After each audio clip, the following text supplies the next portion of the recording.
அன்பார்ந்த ஜோதிட ஆர்வலர்களுக்கு என் அன்பு வணக்கம். நாம் தொடர்ந்து பார்த்து வருகிற ஜோதிடத்தினுடைய மூச்சான விதிகளான 144 விதிகள். அதில் 88வது விதி, 87 வரை பார்த்தோம். சரிங்களா? 8ஆம் அதிபதி 4ஆம் இடத்திலே இருந்தார் என்கிற 88வது விதி என்ன சொல்லுகிறது என்று பார்ப்போமா? லக்னம் 1, அதுக்கடுத்து 2, அதுக்கடுத்து 3, அதுக்கடுத்து 4, அதுக்கடுத்து 5, அதுக்கடுத்து 6, அதற்கடுத்து 7, அதற்கடுத்து பாவகம் 8. அந்த 8ஆம் வீட்டிற்குரிய கிரகம் 4ஆம் இடத்துல இருந்தால் என்ன செய்யும்? என்ன பலனை தரும்? என்ன பலன் 8ஆம் அதிபதி 4 இருந்தா என்ன பலன் தருவாருங்கிறதுக்கு முதல்ல ஒரு 5 லக்னங்கள் மட்டும் ஒரு முக்கியமான பலனை சொல்லிடுறேன். சரிங்களா? இந்த 5 லக்னங்கள் எதுன்னா கடகம், மகரம், மீனம், தனுசு, துலாம். இதுல துலாமுக்கு 8ஆம் அதிபதி சுக்கிரன் வருவார், 4 இருப்பார். அதே மாதிரி மீனத்துக்கு 8ஆம் அதிபதி சுக்கிரன் வருவார், 4 இருக்கிறார். சரிங்களா?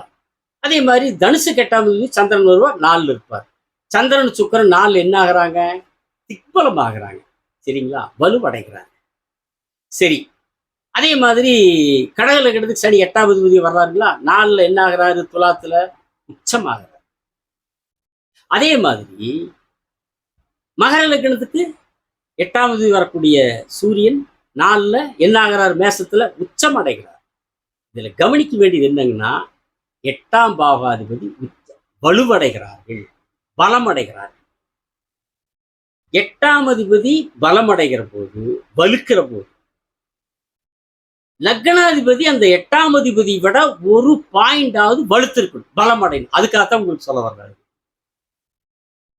8ஆம் அதிபதி எந்த அளவுக்கு வலுவடைகிறார்களோ அந்த அந்த அளவுக்கு விட அதை விட ஒரு படி, ஒரு பாயிண்டாவது லக்னாதிபதி வலுக்கணும். அப்படி வலுக்கலன்னா என்ன அப்படிங்கிற ஒரு கேள்வி வரலாம். சரிங்களா? 8ஆம் அதிபதி வலுத்துட்டாரப்பா, லக்னாதிபதி வலுக்கல, அதனால இப்ப என்ன? அதனால போய் வலுத்த 8ஆம் அதிபதி போய் சாட்டை வாங்கி 4 சாத்தி நீ அடங்கிப்போ வலுக்காத அப்படின்னா சொல்ல முடியும்? அப்படின்னு கேட்டா 8ஆம் அதிபதியை அடங்கிப்போ அப்படின்னு சொல்ல முடியாது. அந்த 8ஆம் அதிபதி வலுத்த ஜாதகர் மனைவியினுடைய குடும்பத்துக்கு, பொண்டாட்டியினுடைய குடும்பத்துக்கு அந்த ஜாதகர் அடங்கி போயிடணும். சரிங்களா? அந்த ஜாதகர் அடங்கி போயிடணும். 8ஆம் அதிபதி வலுத்து லக்னாதிபதி பலம் இழந்தால் அந்த ஜாதகரின் மனைவியின் குடும்பம் அந்த ஜாதகரை ஆட்டுவிக்கும், அடிமைப்படுத்தும். அதுக்காக சொல்லுவாங்க. ஏன் அப்படிங்கிற ஒரு கேள்வி வரலாம். 8ஆம் அதிபதி வலுத்து லக்னாதிபதி வலுப்படந்து போனா அது எதுக்கப்பா பொண்டாட்டி குடும்பத்துக்கு போய் இவர் ஜாதகர் அடிமையா இருக்கிறாரு அப்படிங்கிற ஒரு கேள்வி வரலாம். சரிங்களா? லக்னாதிபதி யாருங்க? ஜாதகர்.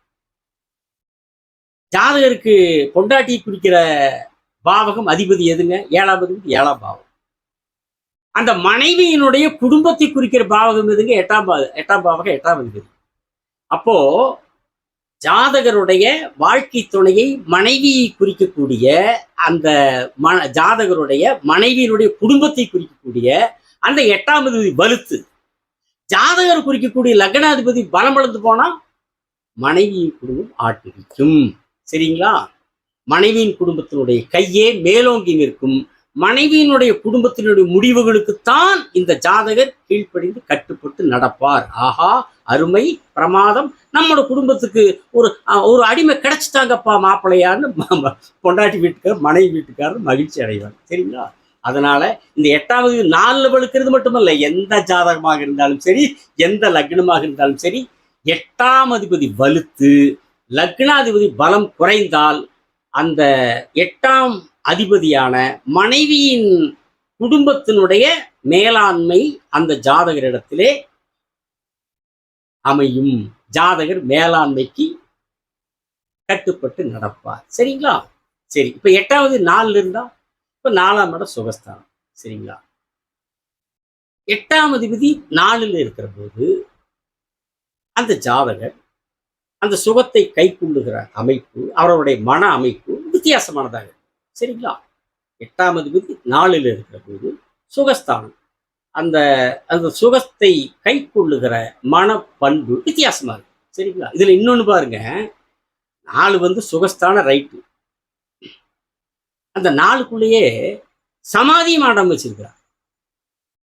4ஆம் பாவத்துக்குள்ளேயே சமாதி கூட்டி வச்சிருக்கிறார். இப்போ அதனாலதான் நாளை ஒரு மோட்சம்னு சொல்றோம். ஒரு ஒரு ஜாதகர் இறக்குறாங்கன்னா அது எந்த ஊர், சொந்த ஊரா, எந்த ஊர்னு 4ஆம் பாவகத்தில் இருக்கிற கிரகத்தை வச்சு நம்ம எடுக்க முடியும். ஏன்னா 4 வந்து சொந்த ஊரை குறிக்கிறது. இப்ப 4க்குள்ள கொண்டு சமாதி வச்சிருக்கிறதுனாலதான், நம்ம மனுஷன் செத்தா புதைக்கிற சமாதி கொண்டு 4க்குள்ள வச்சிருக்கிறதுனாலதான் இந்த 4ஐயும் மோட்சம்னு ஜோதிடம் சொல்லுது. சரிங்களா? இப்போ போன காணொளியில் கூட நம்ம பேசணும்ல, 1 வந்து அறம், 2 பொருள், 3 இன்பம், 4 மோட்சம். அதே மாதிரி 5 அறம், 6 பொருள், 7 இன்பம், 8 மோட்சம். ஏன் 8 மோட்சம்? ஆயில். 4ல வந்து சமாதி, 8ல ஆயில், மோட்சம்.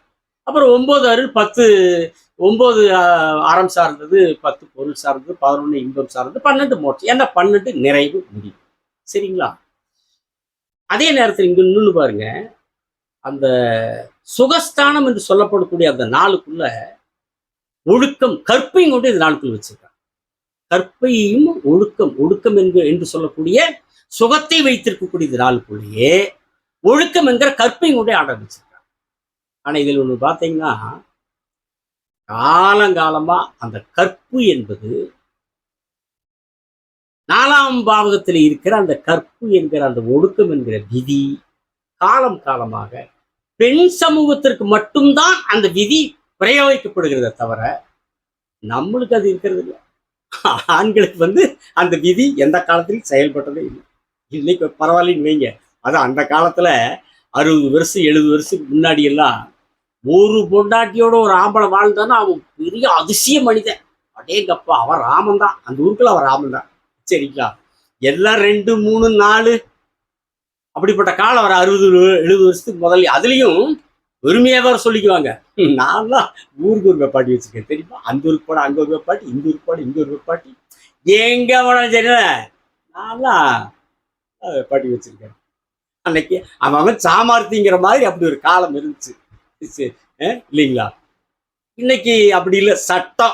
சட்டமெல்லாம் இன்னைக்கு கடுமையாக்கப்பட்டு மனைவியினுடைய அனுமதி இல்லாமல் எந்த காரணத்துக்காக இருந்தாலும் சரி, அது எவ்வளவு வரை நல்ல காரணமே இருந்தாலும் சரி, இன்னொரு பொண்டாட்டிங்கிறது பொண்டாட்டியினுடைய அனுமதி இல்லாம இன்னொரு பொண்டாட்டினா தண்டனையின் சட்டம் இருக்கு. அதனால அந்த பிரச்சனை அந்த காலத்து அந்த மாதிரி ஒரு பயங்கரமான பிரச்சனை இந்த காலத்துல இல்லை. அப்படி இல்லைனாலும் என்னதான் சட்டம் இருந்தாலும் என்னதான் அந்த காலமாட்டம் இல்லைனாலும் அது வந்து மறைந்தும் மறையாமலும் தெரிந்தும் தெரியாமலும் அது அப்படியே போயிட்டு தான் இருக்குதுன்னு வைங்க. அது அப்படித்தான் போயிட்டு தான் இருக்குது. ஆனா என்னன்னா இந்த காலத்துல இன்னொன்னு, இந்த மறைந்தும் மறையாமலும் தெரிந்தும் தெரியாமங்கிறது ஆண்களுக்கு மட்டும் இல்லை, சில பெண்களுக்கு மறைந்தும் மறையாமலும் தெரிந்தும் தெரியாமலும்.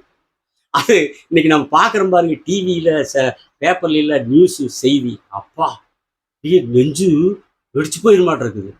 போடுவோம் பாருங்க செய்தியில எல்லாம் பார்க்குறோமே, கள்ளக்காதலருடன்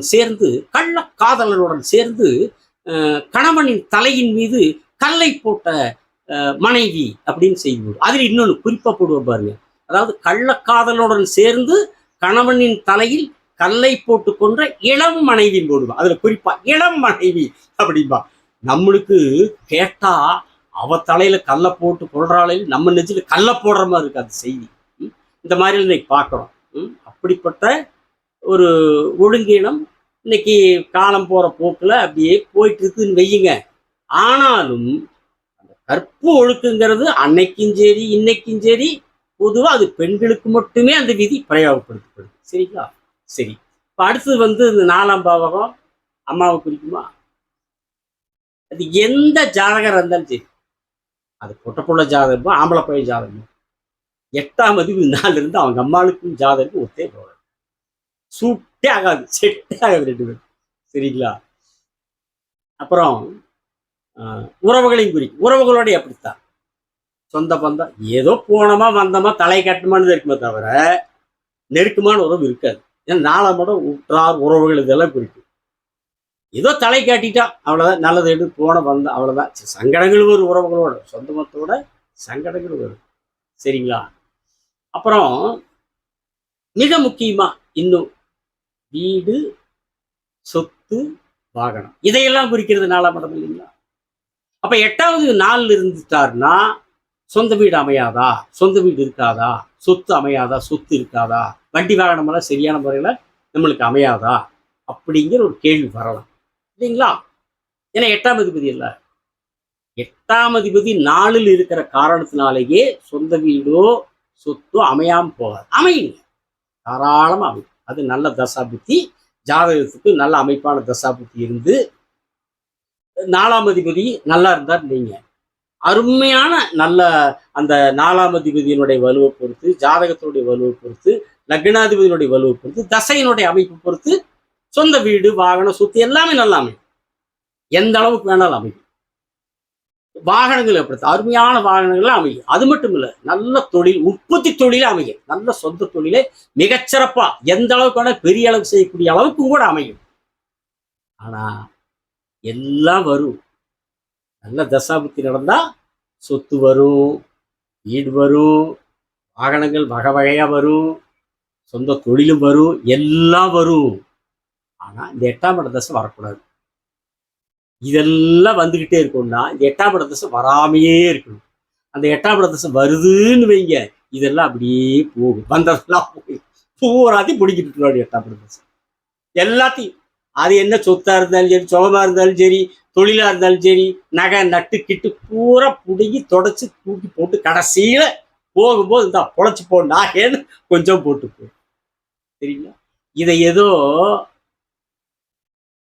ஜாதகங்களை பார்க்குறேன், பலன் சொல்றேன், அல்லது ஜோதிடா எனக்கு சொல்லிக் கொடுத்த ஆசிரியர் சொல்லிக் கொடுத்த விதிகளாக இருக்குது, அதை வச்சு சொல்றேன்னு நினைக்கிறீங்களா? இன்னொன்னு என்னுடைய எக்ஸ்பீரியன்ஸ், நானே அனுபவிச்சிருக்கிறேன். நானே அந்த திசையை இப்பதான் கிட்ட 1.5 வருஷம் தான் ஆச்சு. எல்லாத்தையும் பிடிக்கிட்டு விட்டாரு. எல்லாம் 2.5 கோடி ரூபாய் நீ சொத்து போச்சு, அது போச்சு, நகை போச்சு, நட்டு போச்சு, சொந்த தொழில். நானும் இத்தனை கஷ்டப்பட்டு சம்பாரிச்ச காசு எல்லாம் போகுதேடா, விட்டுறலான்னு பார்ப்பேன். 8ஆம் விடமாட்டார். வேண்டாம் தொழில் நிறுத்திடலான்னு பார்ப்பேன். காசு இருக்கிற வரைக்கும் அந்த தொழிலை செய்ய வச்சு பொருளாதார இழப்பு ஏற்படுத்தார். அதுதான் 8ஆம் இடம். அதுதான் கிரகம் செயல்படுத்தும். என்னுடைய வேலை என்ன, அவங்க புடுங்கிறது. அதுக்கு எனக்கு அந்த வேலையை ஆண்டவன் கொடுத்துருக்கிறா. நீ காசு வச்சுட்டு கஷ்டமா இருக்குன்னு தொழிற்சியா காசை பாதுகாப்பு பண்ணிடுவா, பண்ணு பார்க்கலாம், செய்யடா நீ தொழிலன்னு சொல்லி செய்ய வச்சு லாஸ் பண்ணிட்டு. ஆனா கடைசியில் போகும்போது எனக்கு அப்படித்தான் போகும்போது, இந்த நாயை பொழைச்சிக்கோ அப்படின்னு கொஞ்சம் அதுக்கு பேர் திடீர் அதிர்ஷ்டம் போட்டு போனார். ஆனா அத்தனை கஷ்டம் எல்லாம் போய், சொத்து போய், எல்லாம் போய், வண்டி வாகனம் கார் கீர் எல்லாம் போய், பொண்டாட்டிகளுக்கு நகை நட்டு எல்லாம் போயும் சோத்துக்கு இல்லைக்கு நிலம் வரல.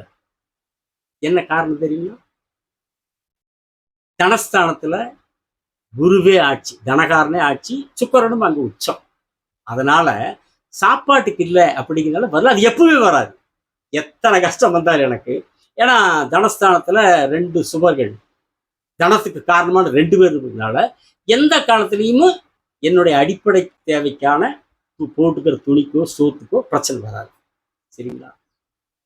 அப்புறம் இத்தனை கஷ்டத்துல என்னால எப்படி அதை தாண்டி நிக்க முடிஞ்சுது, எப்படி அதை தாண்டி நிக்க முடிஞ்சுது அப்படின்னா, லக்னாதிபதி ஆட்சி வீடு சனி பகவான், சூரியன் உச்சம் 3ல தைரிய ஸ்தானத்தில், செயல் ஸ்தானத்தில் உச்சமாயிருக்கிறாரு. அதை பௌர்ணமி சந்திரன் பார்க்கிறாரு. சரிங்களா? அதனால அதை தொடர்ந்து அதை தாண்டிட்டு என்னால செயல்பட முடிஞ்சுது. எனக்கே இப்போ வாக்குஸ்தானத்தில் குரு சுக்கரன் இருக்கிறதுனால தானே எனக்கு அந்த வாக்கு ஆற்றல் கடவுள் கொடுத்துருக்கிறான். சரிங்களா? நீங்க இந்த எனக்கு 8ஆம் அதிபதியா வெறும் 8ஆம் அதிபதி மட்டும் இல்லை, அவர் 5ஆம் அதிபதி, பாகிஸ்தானாதிபதியும்.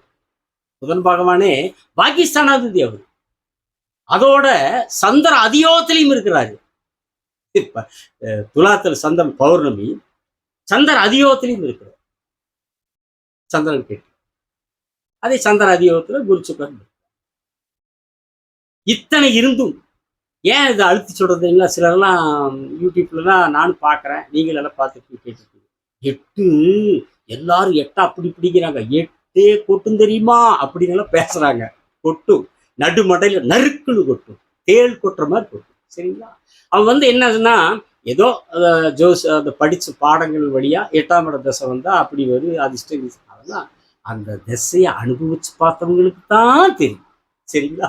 சொல்லுவதுக்கு யாரும் எளிது. அதை அனுபவிச்சு பார்த்தா தான் அதனுடைய வேதனை, அதனுடைய அவமானங்கள், துன்பங்கள், துயரங்கள், இழப்புகள், ஏன்டா வாழ்றாங்க, தற்கொலைக்கும் தூண்டும். சரிங்களா? எல்லாத்தையும் அந்த 8ஆம் அதிபதி திசையில் சந்திச்சு வந்திருக்கிறார். அதனாலதான் அனுபவபூர்வமா உங்கள்கிட்ட பேசுறேன். சரிங்களா? அதனால எந்த ஒரு ஜாதகராக இருந்தாலும் சரி, என்னுடைய மனப்பூர்வமான வாழ்த்துக்கள் என்ன தெரியுங்களா? அவங்களுக்கு 8ஆம் அதிபதி தசை வரக்கூடாது என்று சொல்லி, அடுத்த காணொளியில் 8ஆம் பாவாதிபதி 5ஆம் பாவத்தில் இருந்தால் என்ன பலன் என்பதை குறித்து எனக்கு தெரிந்த ஜோதிட கருத்துக்களை உங்களோடு பேசுகிறேன். சப்ஸ்கிரைப் செய்தவர்களுக்கு நன்றி, செய்யாதவர்கள் செய்யுங்கள். விடைபெறுகிறேன். வணக்கம், நன்றி.